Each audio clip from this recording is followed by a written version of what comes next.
नाजरीन, आज दोपहर को श्रीनगर के बिमना इलाके से एक सनसनी खबर सामने आई थी कि एक यतीम खाने से 18 बच्चे लापता है। बाद में जब ये खबर फैली तो जो मुतलका एसडीएम है उन्होंने वहां पे विजिट किया और वहां पे जब उन 18 बच्चों को गायब पाया तो वहां पे उस यतीम खाने को सील किया और जो मुतलका जो ओहदेदारान है उस ट्रस्ट के उनको ये हिदायत दी गई कि 18 बच्चों को जल्द अज जल्द पेश किया जाए।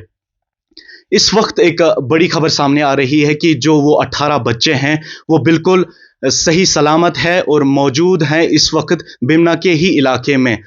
इस वक्त हमारे साथ बातचीत करने के लिए डॉक्टर खैरुल निसा चाइल्ड वेलफेयर कमेटी की चेयरपर्सन हैं। इनसे जानते हैं कि क्या कुछ लेटेस्ट अपडेट है इस केस के रिलेटेड। मैम, आपका बहुत बहुत शुक्रिया बात करने के लिए। मैम, हमें बताइए कि ये जो आज ये वाकया पेश आया, इस बारे में बताइए मैम कि आखिर हुआ क्या था। हमारा जो ये यतीम खाना चल रहा था, अल मिस्कीन यतीम ट्रस्ट के नाम से।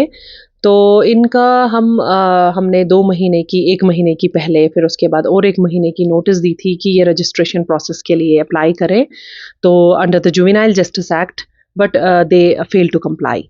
तो फाइनली इनको हम शो कॉज नोट्स भेजते गए, इनके साथ बात करते गए, डेलिब्रेशंस हुई, डिस्कशंस हुए, समझाते गए कि आपको कानून के दायरे में कैसे आना है, आप जो ये काम कर रहे हैं इसको आप कैसे आगे चला सकते हैं कानूनी।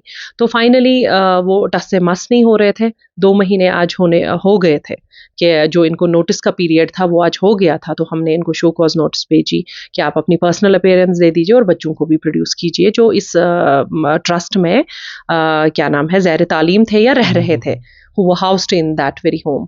तो उसके बाद क्या हुआ कि ना ही उन्होंने अपनी पर्सनल अपीयरेंस दी और ना ही वो बच्चों को प्रोड्यूस कर पाए। तो फाइनली चाइल्ड वेलफेयर कमेटी की पूरी टीम वहाँ चले गए जहाँ पे ये ट्रस्ट चल रहा था। हमने देखा कि ऑलरेडी वहाँ पे ताला लगा हुआ था और बोर्ड्स वगैरह सारे उन्होंने हटा दिए थे।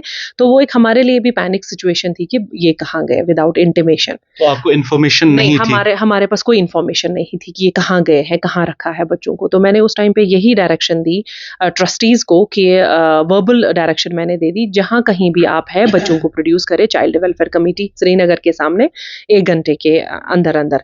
तो पुलिस का भी इसमें एक बहुत बड़ा रोल रहा कि पुलिस ने, कंसर्न पुलिस स्टेशन बिमना जो है, उन्होंने प्रॉम्प्ट एक्शन लिया। उन्होंने जब इन्वेस्टिगेट किया मैटर को तो ये जो ये होम है अल मिस्कीन, तो इन्होंने शिफ्ट किया हुआ है किसी और जगह।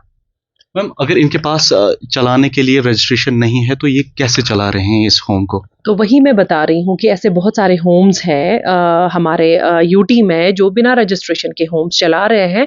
तो वहाँ पे चाइल्ड वेलफेयर कमेटी या डिस्ट्रिक्ट चाइल्ड प्रोटेक्शन ऑफिसर्स की तरफ से उनको नोटिसेस गई हैं कि टाइम पीरियड उनको दिया गया है, क्योंकि ये इतना आसान नहीं है कि आप ट्रस्ट को बंद कर देंगे, किसी यतीम खाने को बंद कर देंगे, क्योंकि बच्चों को रिहेबिलिटेट करना उस टाइम पे, क्योंकि वो नज़दीकी किसी स्कूल में उनका एडमिशन हुआ होता है, तो उनके लिए वो सारी चीज़ें सोचना। देखिए, शेल्टर देना, फूड, क्लॉथिंग बहुत आसान है, बट एजुकेशन जहां वो एक पर्टिकुलर स्कूल में पढ़ रहे हैं तो वहां से उनको निकाल देना बहुत मुश्किल हो जाता है हमारे लिए। इस वजह से उनको नोट्स दी जाती है कि अगर आप अपग्रेड करना चाहते हैं अपने स्टैंडर्ड्स को under the JJ act, as prescribed under the JJ act, आप करें। तो वही है कि इनको भी इसी तरीके से हमने 2 महीने दे दिए थे और अभी भी मैं कह रही हूँ जहां भी उन्होंने शिफ्ट किया है अल्हम्दुलिल्लाह बच्चे सही सलामत है इस टाइम पे।